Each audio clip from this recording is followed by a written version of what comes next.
I remember the moment like it just happened. My name's Lindsay, I'm 32 years old, and honestly, I don't know what I was thinking. I was sitting in the kitchen casually chatting with my sister Danny about something I probably shouldn't have said out loud. You know when you vent a little too much and realize later you should have kept your mouth shut? Yeah, that's me. I don't think I meant for him to overhear it, but maybe, deep down, I didn't care enough to keep my voice down either. I told Danny that if I had to do it all over again, I wouldn't date Derek, my husband. I said it so flippantly, like it was no big deal, as if I was talking about a bad haircut instead of the man I promised to spend my life with. I don't even know why I said it. Maybe I was feeling bored, or maybe I just wanted her sympathy. Derek wasn't even doing anything wrong at the moment. He was in the other room, probably scrolling through his phone like he always does when he's winding down after work. But I said it, and then the silence hit me. It wasn't Danny's silence, she's used to my dramatic outbursts. It was the kind of silence that feels heavy, like the air suddenly shifts. I turned my head just enough to see him standing in the doorway. He didn't say anything. He didn't yell, didn't ask me to explain, didn't even look angry. He just looked at me for a second, his face blank, and then walked out of the room. The sound of the front door closing behind him made me feel sick. I wasn't expecting that. Honestly, I thought he'd argue, or at least get mad. But leaving? That wasn't his style. Derek's always been the calm one, the patient one, the one who balances out my, let's just call it, energy. I didn't think he'd actually leave, though. I mean, it wasn't like I said I hated him or that I was going to leave him. It was just venting, right? Isn't that what people do with their sisters? You say things you don't mean because they get it. They're supposed to. Danny didn't even know what to say. She just looked at me with this wide-eyed expression like she couldn't believe I'd said it either. But instead of admitting I messed up, I doubled down. I laughed it off, said, "He'll be fine. He's just being dramatic." I don't know why I said that. Maybe because if I admitted I was wrong, I'd have to deal with the guilt, and I didn't feel like doing that in the moment. Hours went by, and he didn't come back. I called him once, and when he didn't answer, I texted him. "You okay?" No response. Fine, I thought. If he wanted to pout, that was on him. I wasn't about to beg him to come back over something that wasn't even that serious. But as the night went on, I started to feel this weird mix of anger and panic. Like, how dare he leave me sitting there? But also, where the hell was he? Was he trying to teach me a lesson, or what? I stayed up until midnight, scrolling through TikTok, and pretending I wasn't waiting for him to walk back through the door. He didn't. By the time I finally went to bed, I was more annoyed than anything else. I told myself he'd come back when he was ready, and that I wasn't going to lose sleep over it. Spoiler, I totally did. The next morning, his side of the bed was still empty. His toothbrush was still in the bathroom. His shoes still by the door, so it's not like he packed up and left for good. But I couldn't shake this uneasy feeling. I texted him again. "Where are you? Can we talk?" Still nothing. At this point, I started to worry. Not because I felt bad, but because I didn't like being ignored. I'm not the kind of person who deals well with a silent treatment. If there's a problem, I need to talk about it, hash it out, and move on. But Derek, he's more of a let it simmer kind of guy, and it drives me crazy. I told Danny about it, and she said, "Maybe you should apologize." Apologize? For what? For being honest? For saying what I was feeling in the moment? I didn't see why I should have to grovel just because he happened to overhear a private conversation. He shouldn't have been eavesdropping, I said, trying to justify it to myself more than to her. But even as the words came out, they felt hollow. By the end of the day, I was starting to get really irritated. Like, who does he think he is, making me stress out like this? If he had a problem with what I said, he could have stayed and talked to me about it like an adult. Instead, he ran off, leaving me to feel like the bad guy. Okay, maybe I am the bad guy. But still, it's not like I said anything that wasn't true. Sometimes I do wonder if I'd be happier if we'd never gotten together. That's not the same as saying I don't love him. Right? But as much as I tried to convince myself I was in the right, a small part of me started to wonder if this time I'd pushed him too far. Derek's always been the kind of guy who lets me take the lead, who goes along with whatever I want, even when I know he doesn't always agree. I guess I'd started to take that for granted. I always assumed he'd be there, no matter what. But now, for the first time, I wasn't so sure. The hours kept ticking by and still no word from him. I tried calling his mom, but she hadn't heard from him either. That's when I started to feel really uneasy. What if he wasn't just mad? What if something had happened to him? But then again, Derek's not the type to get reckless or do something stupid. If anything, he's the most predictable person I know. That's part of what makes him so frustrating sometimes. By the time it got dark, I was spiraling. I didn't know if I should be mad, worried, or just over it. I wanted to text him again, but I didn't want to seem desperate. So instead, I sat there, staring at my phone, waiting for it to light up with a message that never came. The next day came and went, and Derek was still gone. I told myself to stay calm, but every time I heard a car outside, my heart jumped. I kept checking my phone, refreshing my texts like an idiot, as if I'd missed his reply somehow. Nothing, not a single word. At this point, my irritation was taking over. Who does that? Who just leaves and doesn't tell their wife where they're going? It was immature, plain and simple. But then, as I sat there staring at my coffee, the thought hit me. What if he was really done this time? Like, what if I had finally pushed him past the point of no return? It wasn't a thought I liked entertaining, but the more I tried to brush it off, the more it stuck. Derek wasn't like this. He didn't do silent treatments or games. If he was gone, there was a reason, and maybe it was bigger than I wanted to admit. Around noon, Danny called to check on me. "Have you heard from him yet?" she asked, her voice softer than usual, like she was trying not to spook me. "No," I snapped, "and honestly, it's ridiculous. He's the one making this a big deal, not me." "Linz," she said carefully, "you kind of made it a big deal first." I wanted to hang up on her. "You're supposed to be on my side," I said instead, but even as I said it, I felt a sting of guilt.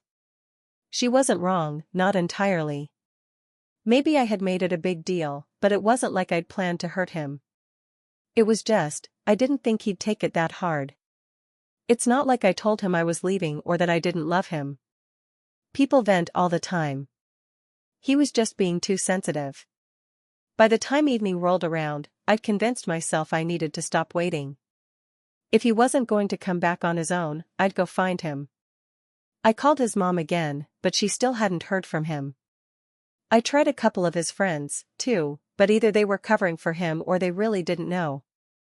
One of them, Mark, sounded genuinely surprised when I asked if Derek had been in touch. "Everything okay with you too?" he asked, and I had to bite back the urge to snap at him. "Yeah, fine," I said quickly, just checking. After that, I drove around for an hour, not really knowing where to go. Derek wasn't the type to hang out at bars or crash on a friend's couch without saying anything. He was steady, predictable. So where the hell was he? When I got home, there was still no sign of him. His toothbrush, his shoes, they were like ghosts, reminding me he should have been there. I stood in the kitchen for what felt like forever, staring at the front door and willing it to open. But it didn't. The house was too quiet, and I hated it. I started scrolling through our bank account, half out of curiosity and half out of desperation to feel like I was doing something. That's when I saw it. A hotel hot charge from earlier that day. He wasn't with his mom or a friend or, God forbid, someone else. He was at a hotel, alone. I didn't know whether to feel relieved or furious. So he was okay. But also, he was hiding out in some hotel, avoiding me, like I wasn't worth talking to. The nerve. I called the hotel immediately. I don't even know what I planned to say if you picked up, but it didn't matter because the desk clerk wouldn't confirm anything. "I'm sorry, ma'am," she said in this fake polite tone, "but I can't disclose any information about our guests." I wanted to scream. Instead, I hung up and started typing out another text. "I know where you are," I wrote, my fingers shaking. "Can you just stop being childish and come home so we can talk?" I stared at the message for a few minutes before deleting it. If he wanted to act like a coward, let him. I wasn't about to beg. Still, the knot in my stomach wasn't going away. I hated this feeling, like I was out of control, like he had the upper hand. Derek was supposed to be the one who chased me, who forgave me, who let me vent, and then moved on. That's how it always worked. So why wasn't it working now? The next morning, I woke up to an empty house again. It was starting to get to me. The silence, the not knowing. I tried to focus on work, but every email felt like a distraction from the real problem. My husband was gone, and I had no idea what to do about it. I kept telling myself it wasn't that serious, that he just needed space, but the longer he stayed away, the harder it was to believe that. By mid-afternoon, I couldn't take it anymore. I drove to the hotel, not caring how desperate it made me look. If he wasn't going to come to me, I'd go to him. When I got there, the clerk gave me the same spiel about privacy, and I had to fight the urge to cause a scene. "He's my husband," I snapped, but she just smiled that fake customer service smile and said, "I'm sorry, ma'am." Defeated, I walked back to my car. As I sat there, staring at the steering wheel, I started to feel something I hadn't let myself feel in years. Fear. What if he wasn't coming back? What if I'd really pushed him too far this time? And what if, deep down, I knew it wasn't just about what I'd said to Danny? This wasn't the first time I'd let my mouth get ahead of me, and it wasn't the first time I'd put my own feelings ahead of his. Maybe this time, he'd had enough. Still, as much as I hated to admit it, I wasn't ready to apologize. Not yet. I needed to see him first to make sure he was okay, to figure out how to spin this in my favor. Because if there's one thing I've always been good at, it's talking my way out of a mess. And this? This was just another mess. Right?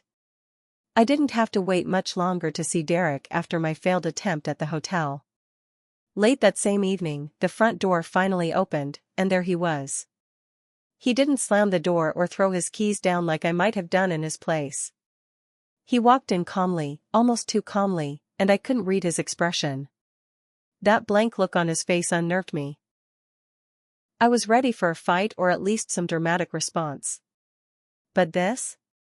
This was worse. He set his bag down by the couch and stood there for a moment, looking at me like he was trying to decide what to say. For a second, I thought he might just walk upstairs without a word. But instead, he spoke. "We need to talk," he said, his voice steady, almost cold. "Yeah, no kidding." I snapped back, folding my arms across my chest.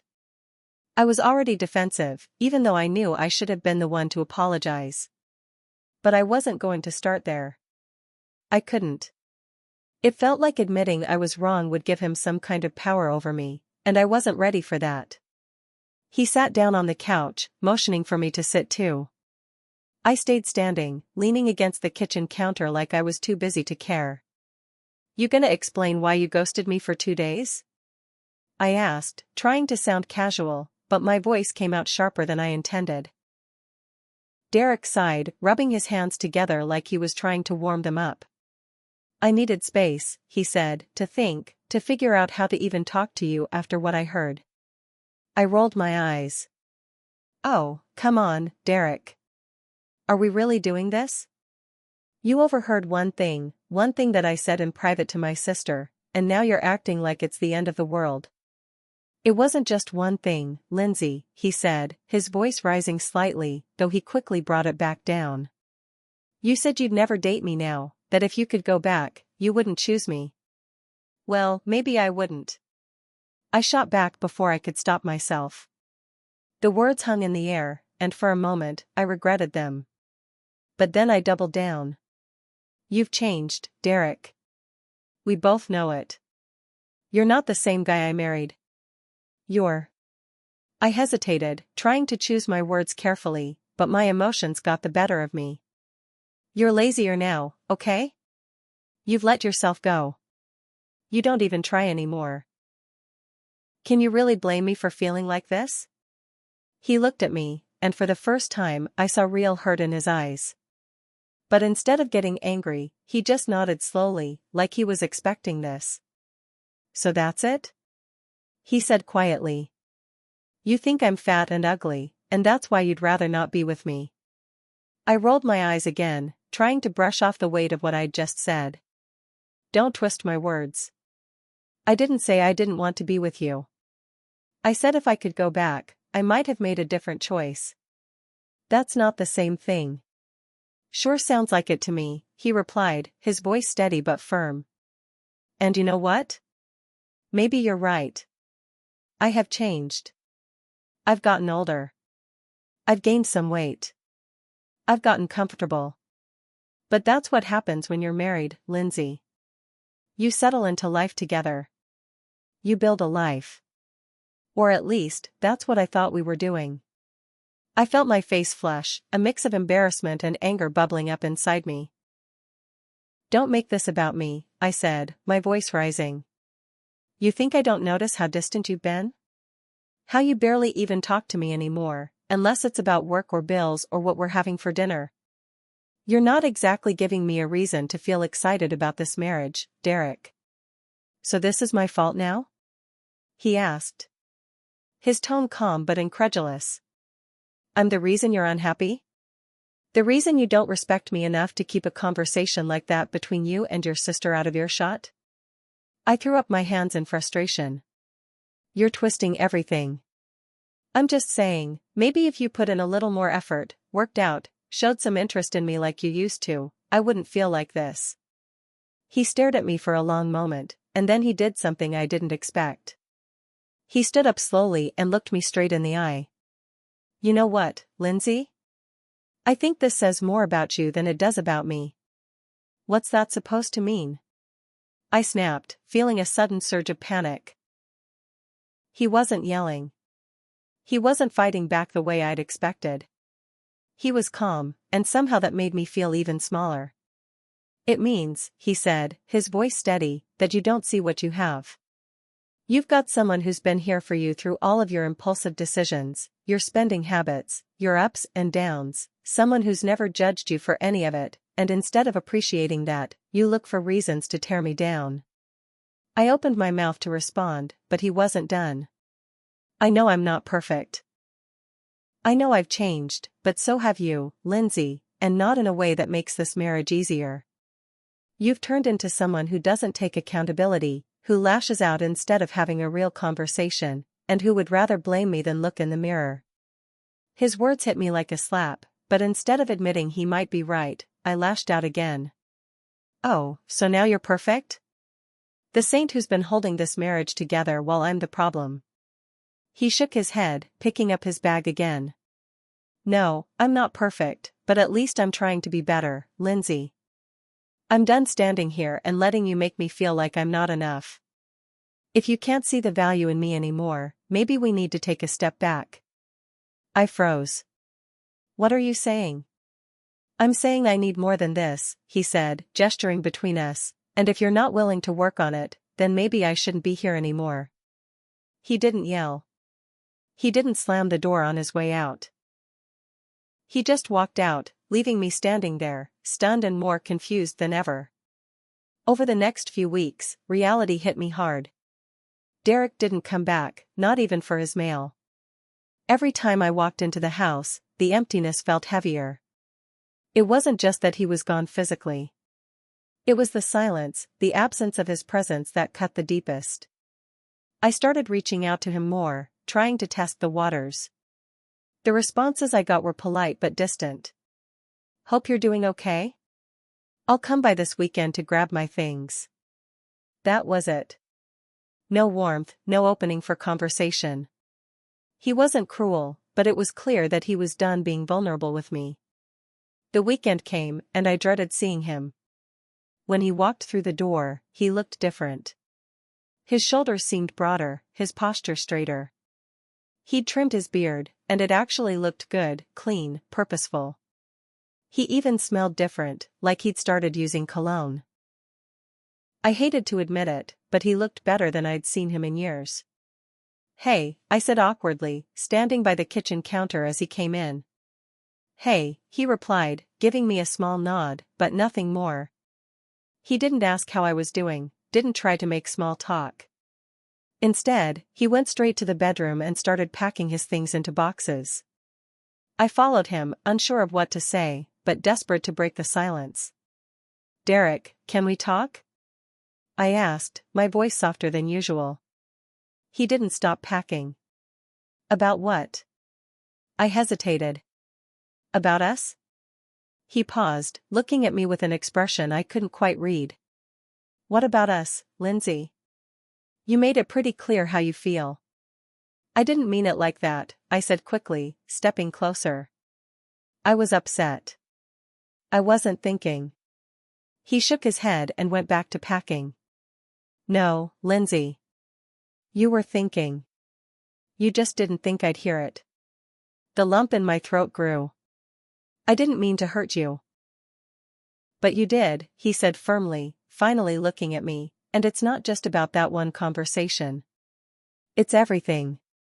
The way you talk to me, the way you treat me, it's like I'm never good enough for you." I felt tears sting my eyes, but I forced myself to stay composed. "I was wrong. I know I was, but we can fix this. We've been through worse, right?" He let out a small, bitter laugh. "Have we? Because I don't think we've ever been through this, Lindsay. I don't think I've ever felt this disrespected, this unwanted. And the worst part? I stayed. I kept trying, even when you made it clear you didn't appreciate me. That's on me. I let it get this far." His words hit like a punch to the gut. I wanted to argue, to tell him he was wrong, but I couldn't. Deep down, I knew he wasn't. "So what? That's it? You're giving up on us?" My voice cracked, and I hated how desperate I sounded. "I'm not giving up," he said, his tone steady. "I'm choosing myself for once. I'm done trying to prove my worth to someone who doesn't see it." I stared at him, my mind racing. This wasn't how it was supposed to go. He was supposed to forgive me, to tell me we'd figure it out together. But instead, he was standing there, calm and resolved, like he'd already made his decision. "I can change," I said, my voice barely above a whisper. "I'll do better. I'll be better." He sighed, setting down the box he was holding. "Lindsay, I hope you do. Not for me, but for yourself. But I can't be the one who waits around for you to figure it out. I've spent years trying to make you happy, and all I've gotten in return is criticism and resentment. I deserve better." His words stung more than I thought they would. I felt the tears spill over, and for once, I didn't try to hide them. "I don't want to lose you," I said, my voice breaking. "Please, Derek, we can fix this." He looked at me for a long moment, and for a brief second, I thought I saw something flicker in his eyes. Pity, maybe, or regret. But then he shook his head. "I've already lost too much of myself trying to fix this," he said quietly. "I can't do it anymore." He picked up the box and walked out of the room, leaving me standing there, my heart shattering into pieces. I wanted to chase after him, to beg him to stay, but I knew it wouldn't make a difference.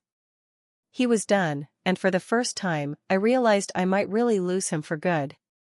Over the next few days, I tried to distract myself. I threw myself into work, went out with friends, anything to avoid being alone in the house. But no matter what I did, the emptiness followed me. Derek wasn't just gone physically, he'd taken a piece of me with him. A month later, I saw him again. He was at a coffee shop, sitting at a table with a woman I didn't recognize. She was pretty, not stunning, but she had this natural, effortless kind of beauty. They were laughing, and he looked happy, happier than I'd seen him in years. I wanted to march over there to interrupt their little moment and remind him that I was still his wife, but I didn't. I just stood there, watching from a distance, feeling the weight of my own mistakes. This was my fault. I had pushed him away, torn him down, and now he was moving on without me. When he saw me, his smile faded for a second, but he didn't look angry or upset. He just gave me a small nod, like an acknowledgement, and then went back to his conversation. It was like I was already a memory to him, something he'd moved past. As I walked out of the coffee shop, I felt the full weight of my choices settle over me. I had spent so much time blaming him, picking at his flaws, that I hadn't seen how much he was giving me, and now it was too late. For the first time in my life, I felt truly alone, and for the first time, I realized that it wasn't Derek who had failed me. It was me.